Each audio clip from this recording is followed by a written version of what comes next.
I've had an issue with my truck recently, and I'm no mechanic, but I think it's the thermostat. What happens is I'm driving and my truck will overheat. But then as I aggressively accelerate, the valve will open or the thermostat will kick in and the temperature will decrease. But sometimes that happens while I'm driving slowly or while I'm stopped at a light. And so I'll put the truck into neutral and rev up the RPMs to create the same thing as accelerating aggressively and get the temperature to decrease. But while I'm sitting there doing that, I think to myself, what does the person in the car next to me think about this? Why is this guy revving up his truck while he's sitting at a light? I think we all have moments like this in our life. Maybe often we have moments like this in our life where something is happening and we intrinsically make an assumption about it. An assumption that is positive or an assumption that is negative.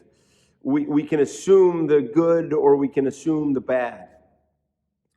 And I can be as cynical as the next person.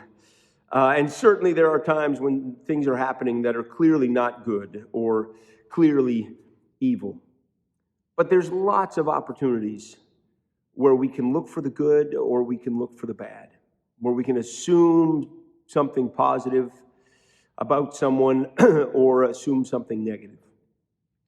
And I think it's important that we look for the good. Proverbs 11:27 tells us, "Whoever seeks good finds favor, but evil comes to those who look for it." Or if you remember the quote from Abraham Lincoln in the movie Pollyanna, Abraham Lincoln said, "If you look for the bad in humankind, expecting to find it, you surely will."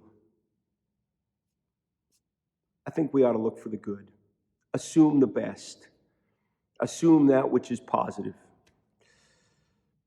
If you're sitting at a light and somebody revs up their engine next to you, hey, maybe their truck is just overheating.